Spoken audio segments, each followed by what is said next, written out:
He walked confidently to the podium, holding the USB I used to keep in my bag, and plugged it straight into the projector for what he proudly called a $1 million pitch.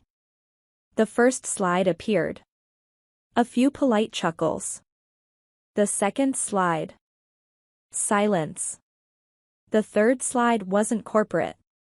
It wasn't his. And it definitely wasn't what he thought it was. Someone in the room gasped.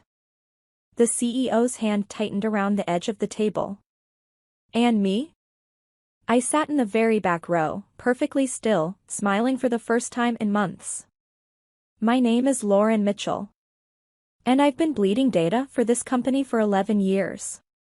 11 years of building analytics frameworks from nothing but broken spreadsheets and bad assumptions. 11 years of rescuing projects everyone else had quietly given up on. 11 years of watching freshly hired MBAs collect praise for systems I designed alone at 3 a.m, in server rooms that smelled like burnt coffee and regret. I thought I had seen every version of corporate injustice. Then Ethan Caldwell walked through our glass doors. Ethan was 29. Perfect haircut. Tailored suit that probably cost more than my monthly mortgage. Smile sharp enough to suggest he'd never had to clean up his own messes. Our CEO, Richard Caldwell, introduced him at a Monday morning all-hands as the new director of product innovation. His son. The nepotism was so thick it felt like another line item on the budget. We need fresh perspectives, Richard said, one hand resting proudly on Ethan's shoulder, like he was unveiling a luxury car. Someone who can modernize us. Eliminate legacy inefficiencies. Legacy. The word hung there, heavy. I watched Ethan scan the room, measuring faces the way people price furniture at an estate sale. When his eyes landed on me, 38, faint gray at my temples, coffee stain on my sleeve from a 4:30 a.m. debugging session, I saw the calculation happen. Old inventory. Ready for clearance. I'm excited to work with all of you, Ethan said, smiling wide. But let's be honest. Some of our processes are outdated. We can't compete with yesterday's thinking. Yesterday's thinking. That yesterday thinking had saved this company from bankruptcy twice. My so-called legacy code still powered over 80% of our core infrastructure. But sure. Let the trust fund innovator explain progress. The first department meeting under Ethan felt like a funeral no one wanted to acknowledge yet. He arrived 15 minutes late, designer coffee in hand, and immediately started throwing around buzzwords like agile transformation and digital disruption. I've reviewed our analytics pipeline, he announced, which was impressive, considering he'd been employed exactly 3 days. It works, but we need something sexier. Bigger. More scalable. Janet from QA, hired the same year as me, raised her hand carefully. The current system processes 2 million transactions a day with 99.9% accuracy. What specific improvements are you proposing? Ethan cut her off mid-sentence. See, that's the problem. Incremental thinking. Where's the moonshot? Moonshot. I bit my tongue hard enough to taste metal. After the meeting, I found Janet crying quietly in the bathroom. He called me a legacy blocker, she whispered. Said I was married to outdated paradigms. Legacy blocker. Like we were obsolete hardware waiting to be unplugged. Over the next few weeks, Ethan's modernization campaign accelerated. He held innovation sessions where he lectured us about thinking outside the box while proving he'd never been inside one. He hired consultants who charged $1,000 an hour to tell us our databases needed to be reimagined. He implemented efficiency protocols that somehow made every task take twice as long. But the real insult came when he started asking to borrow our work. Lauren, he'd say, leaning against my cubicle wall like we were friends. Mind sharing that customer segmentation analysis you did last quarter? I want to understand your vintage approach. Vintage. Like I was a dusty bottle aging in his father's private cellar. I sent him the files. What choice did I have? He was the CEO's son, the golden boy meant to drag us into the future, even if that future suspiciously resembled the past with his name stamped on it. The breaking point came on a Thursday. I'd been building a predictive model for our European expansion for 4 months. Nights. Weekends. Holidays. It was my best work. A forecasting framework accurate enough to feel almost unsettling. Ethan asked to review it, for learning purposes. A week later, I watched him present it to the board. My model. My insights. My structure. Every mention of my name replaced with his. When I confronted him, he didn't even pretend to be ashamed. It's about the company, Lauren, he said, adjusting his watch. Who cares whose name is on it? Besides, I'm the face of innovation here. It makes sense. That night, I sat in my car until security did their final round. I wasn't crying. I was past that. 11 years of loyalty, erased with a smile. But somewhere between the steering wheel and the empty parking lot, the anger sharpened. If he wanted my work, fine. I would give him exactly what he deserved. The international partnership presentation was his big moment. For pharmaceutical companies from France and Japan. Potentially $30 million in contracts. Naturally, he needed help. Lauren, he said one morning by the coffee machine, his cologne overpowering the burnt aroma. I want to wow them with our analytics. Show we're global players. He paused. You could share that market penetration framework you've been developing. Just for reference. That framework took 4 months, I said calmly. It's proprietary. He waved a dismissive hand. Relax. Team collaboration. Team collaboration meant I built it, and he claimed it. I smiled anyway. Of course.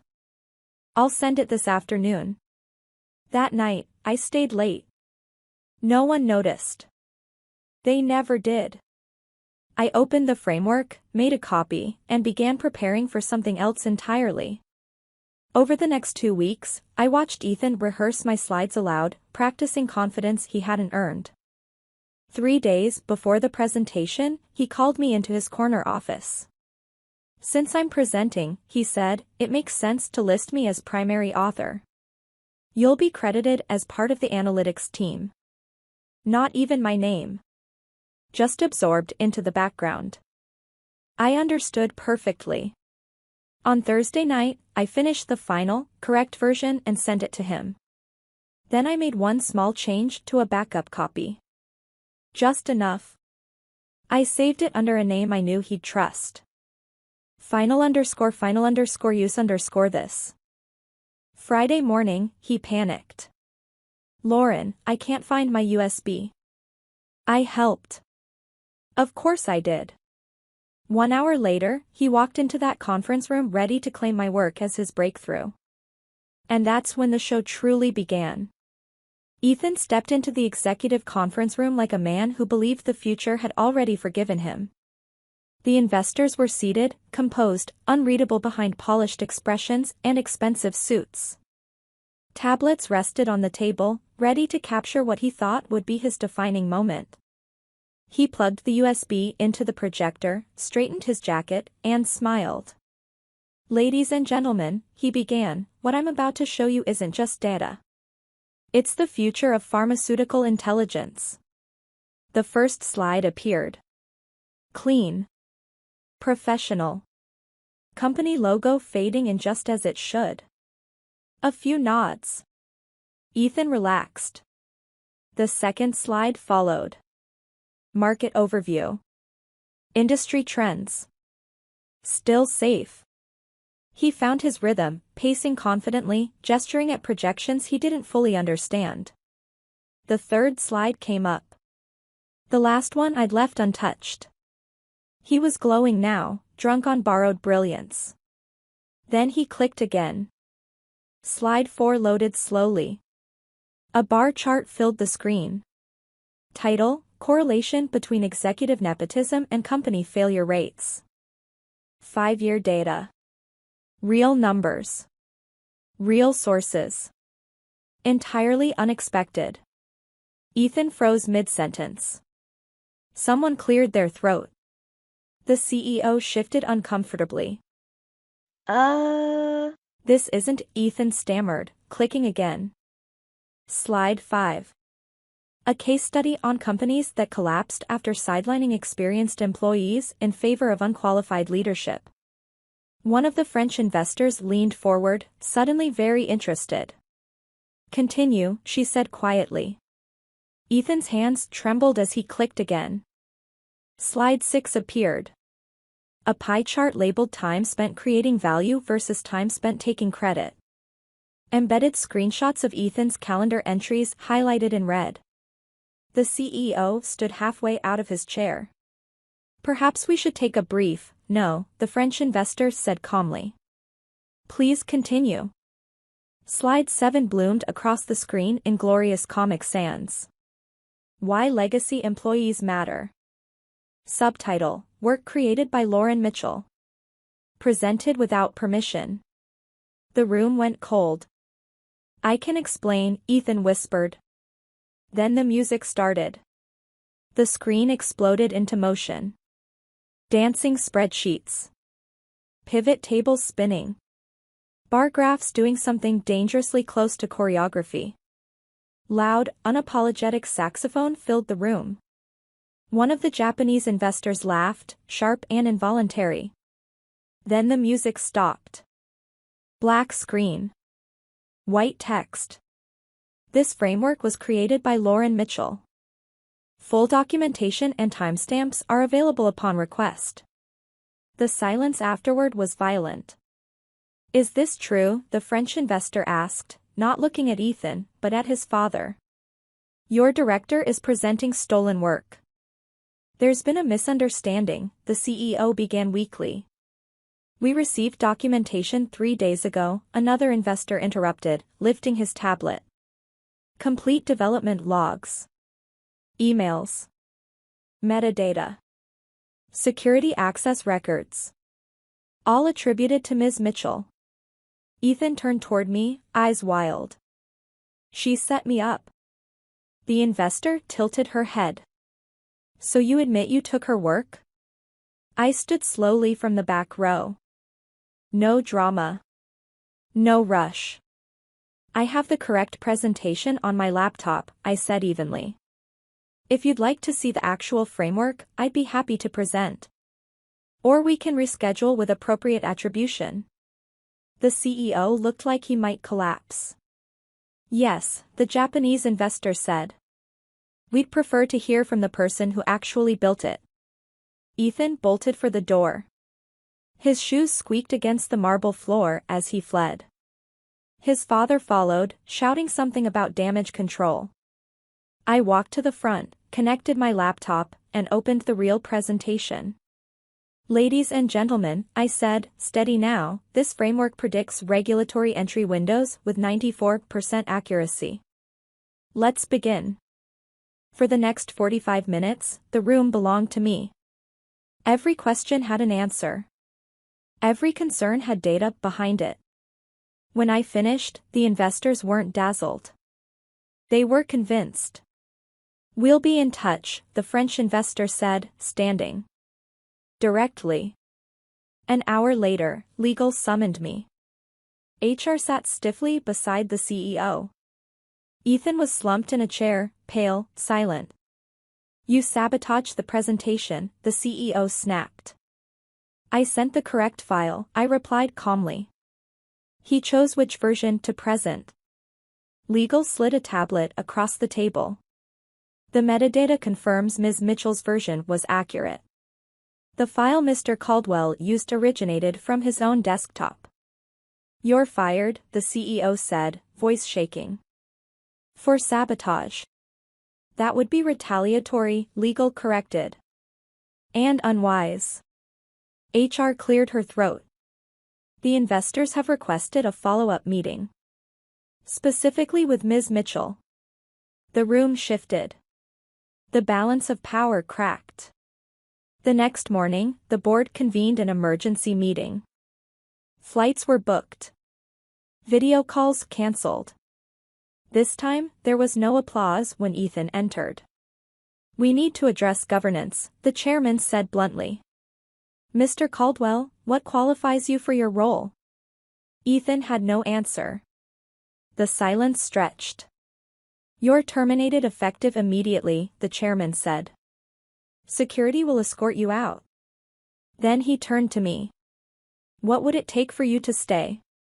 I didn't hesitate. "Nothing," I said. "This culture doesn't change because one person leaves. I'm done."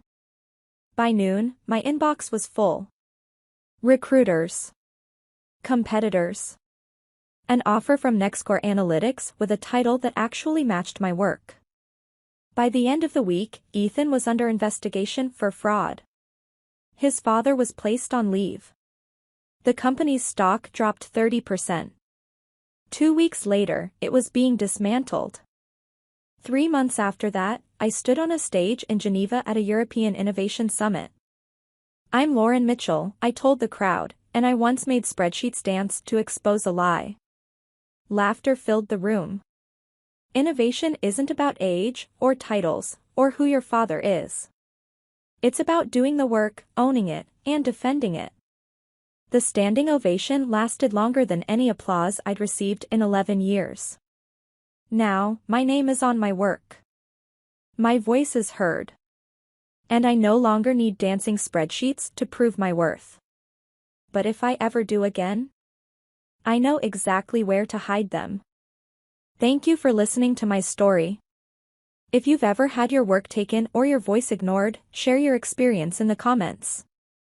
Don't forget to like this video, subscribe to the channel, and tell me where you're watching from. Sometimes, the truth needs a little music to be heard.